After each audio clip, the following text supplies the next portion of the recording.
RWA का काम होता है रेजिडेंट की समस्याओं का समाधान करना, लेकिन फरीदाबाद में ग्रेटर फरीदाबाद के सेक्टर 86 में ओजोन पार्क सोसाइटी की आरडब्ल्यूए के सदस्यों को लोगों के हित की आवाज उठाना महंगा पड़ गया। और देखिए, ये हमारे साथ मिस्टर दुग्गल मौजूद हैं जिन पर जानलेवा हमला हुआ क्योंकि इन्होंने न्याय की बात की, न्याय दिलाने की बात की है। उन्हीं से जानते हैं कि आखिर किस तरह से उन पर हमला हुआ है और क्या कारण रहा, किस तरह से रेजिडेंट की आवाज उठाने पर उनकी ये हालत हुई है।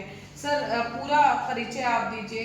जी, मैं एयरफोर्स से रिटायर्ड विंग कमांडर हूँ और सेक्टर 12 कोर्ट में मैं अधिवक्ता भी हूँ और greater Faridabad confederation of RWA से संबंधित हूँ, वहाँ ट्रस्टी हूँ, नहर पार विकास मोर्चा का भी ट्रस्टी हूँ। सर, क्यों हमला हुआ? काफी चोटें हम देख रहे हैं, आपको लग रही है? जी।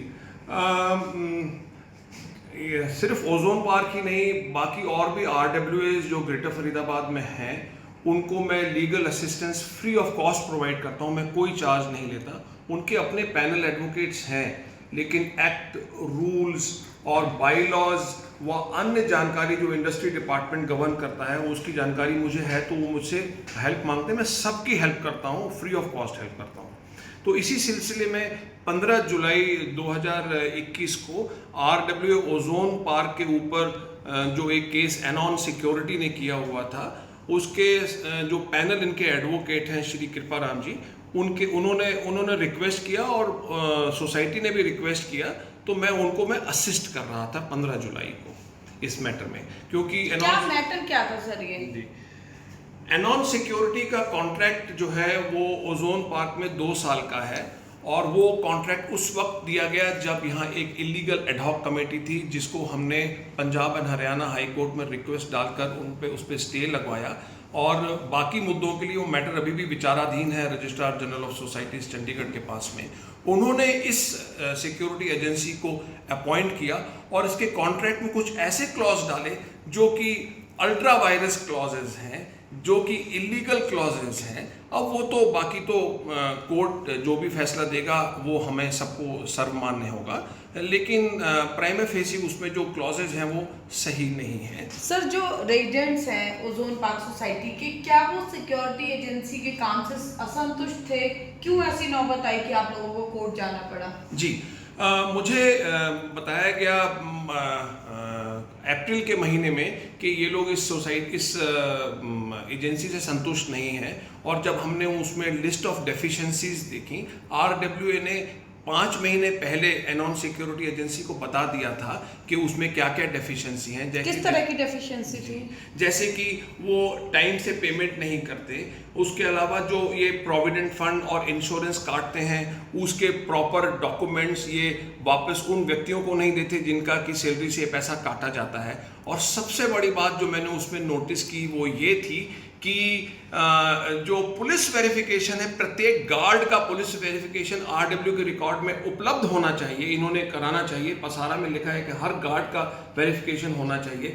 जो यहाँ ओल्ड सिटीजन्स रह रहे हैं, सीनियर सिटीजन्स, लेडीज रह रही हैं, बच्चे रह रहे हैं, हैंडीकैप्ड लोग रह रहे हैं, जो बच्चे जो है विदेश में, माँ बाप यहाँ रह रहे हैं, और उनकी क्या हम सिक्योरिटी ऐसे लोगों से करवाएंगे जिनका पुलिस वेरिफिकेशन ही नहीं हो रखा? तो वो भी उन्होंने डॉक्यूमेंट कभी दिए नहीं। तो मुझसे रिक्वेस्ट किया गया कि ये इन्होंने स्टे के लिए एक एप्लीकेशन डाली है, तो आप इस चीज़ को असिस्ट करिए। तो सर, कौन लोग थे? क्या आप उन्हें जानते हैं जिन लोगों ने हमला किया? कोई पुलिस शिकायत आपने दी है? जी हाँ, 15 तारीख को जब हमला मेरे पे हुआ तो मैं एक अभियुक्त को तो पहचान सका, और उसने बिल्कुल साफ तौर पे कहा कि तू चित्कारे और खटाने के खिलाफ जो तूने मुकदमे कर रखे तू वापस ले ले। वो मेरे को धमकी देता हुआ मोटरसाइकिल में भाग गया। मैंने इसकी एफआईआर के लिए रिक्वेस्ट डाली, जो पुलिस ने प्राइमा फेसी फैक्ट्स को देखकर उन्होंने एक्सेप्ट कर ली। उन्होंने एफआईआर नंबर 233/2021 उन्होंने रजिस्टर कर लिए और तफ्तीश जारी है। क्या लगता है, कहीं कोई जो सिक्योरिटी एजेंसी है या जो लोग उसको सपोर्ट कर रहे हैं, कहीं राजनीतिक इन्फ्लुएंस है? मैं शायद ऐसा नहीं बोलना चाहूँगा, शायद होगा भी नहीं, ऐसा नहीं होगा। लेकिन कुछ सोसाइटी में कुछ ऐसे लोग हैं जो कि उस सिक्योरिटी एजेंसी को यहाँ रखना चाहते हैं।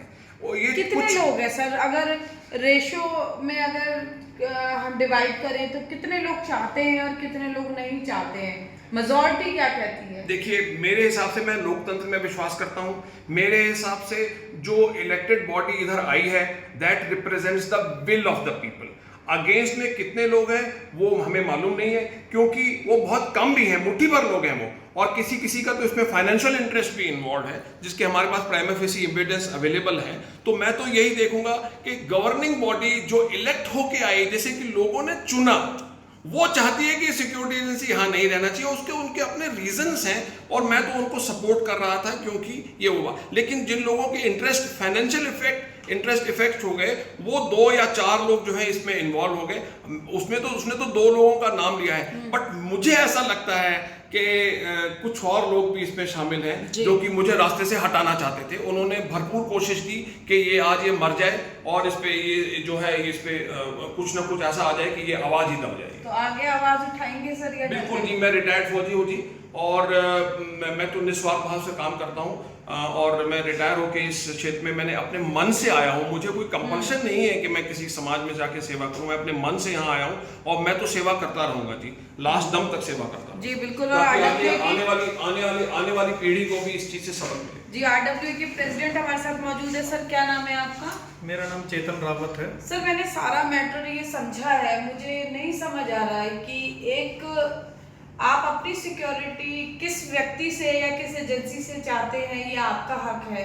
फिर इतना विवाद क्यों? विवाद जहाँ होता है वहाँ पैसे का लेन देन होता है। तो कौन लोग हैं? शायद इस मैटर में भी जो है किसी के फाइनेंशियल इंटरेस्ट हो सकते हैं। तो लेकिन जब आप जाते हैं अपर बॉडीज के बाद, तो क्या वो नहीं कहते कि लोगों को हक है, वो किससे अपनी सुरक्षा चाहते हैं इसे चुनने का? जी मैम, आपकी बात बिल्कुल सही है। जैसे हम RWA में इलेक्ट होकर आए, हमारी पूरी टीम, हमने जो कॉन्ट्रैक्ट थे उनको चेक किया, हमें बहुत सारी डेफिशिएंसीज उसमें मिली। उसके साथ हमारा जो है करस्पॉन्डेंस वेंडर्स के साथ हुआ सिक्योरिटी में। हमने उनसे वो दस्तावेज मांगे कि आप हमें उपलब्ध कराइए, पर हमें उनका कोई सेटिस्फैक्ट्री आंसर नहीं मिला।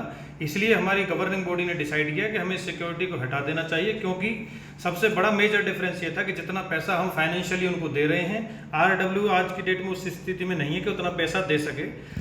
और जो भी डिफरेंसेस थे उस पैसे में जो गार्डों को दिया जा रहा है और जो हम पे कर रहे हैं, हमें काफ़ी ज़्यादा उसमें महसूस हुआ। लेकिन आप पैसा चुकाने की स्थिति में नहीं है, ये सिक्योरिटी एजेंसी को भी पता है। उसके बावजूद जहां हमें लॉस होता है हम वहां से शिफ्ट होना चाहते हैं, लेकिन वो क्या इंटरेस्ट है कि उसे पता है कि ये लोग पैसा नहीं दे पाएंगे, उसके बावजूद वो चाहते हैं कि यहाँ पर अपनी सेवाएं दें।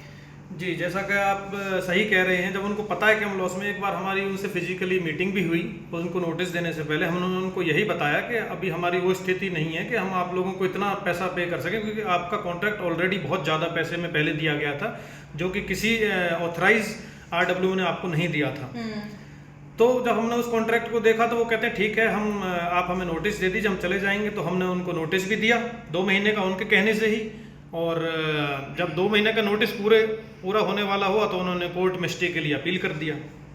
तो ये मैटर था मैम, हम नहीं चाहते कि मैं यही पूछना चाहती हूँ कि स्टे, जब उन्हें पता है कि लोग यहाँ पैसा देने को तैयार नहीं है या नहीं देना चाहते हैं, फिर इतनी जद्दोजहद क्यों कि वो कोर्ट का सहारा ले रहे हैं, जबरदस्ती आना चाहते हैं, यहाँ उनको पैसा मिले ना मिले उसकी श्योरिटी नहीं है।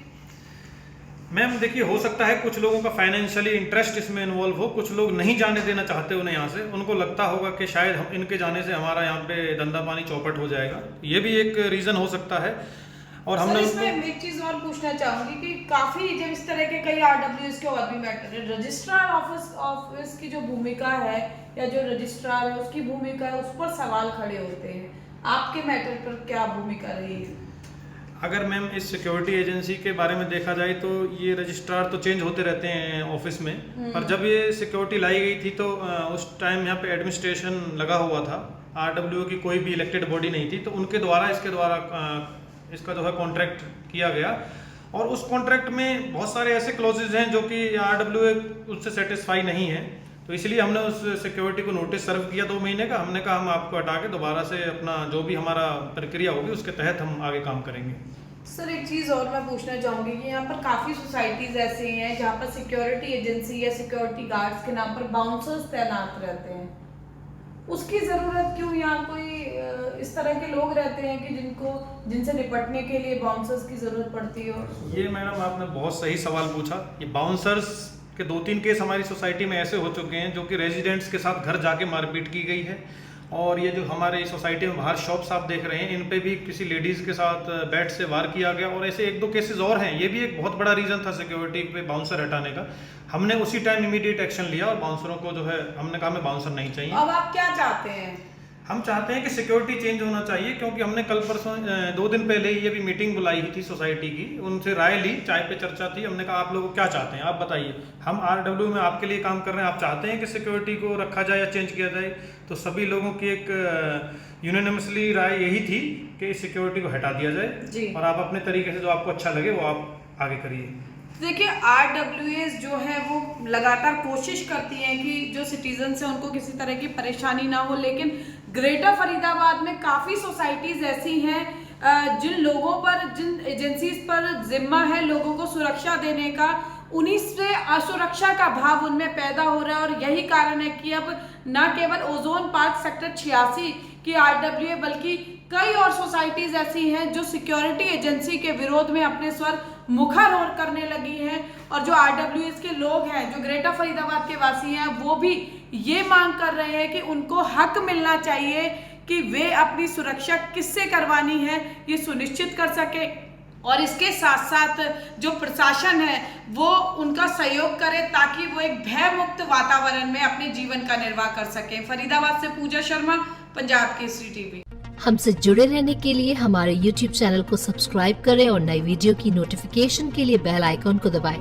अगर आप ये वीडियो Facebook पर देख रहे हैं तो लाइक जरूर करें और ज्यादा से ज्यादा शेयर करें। धन्यवाद।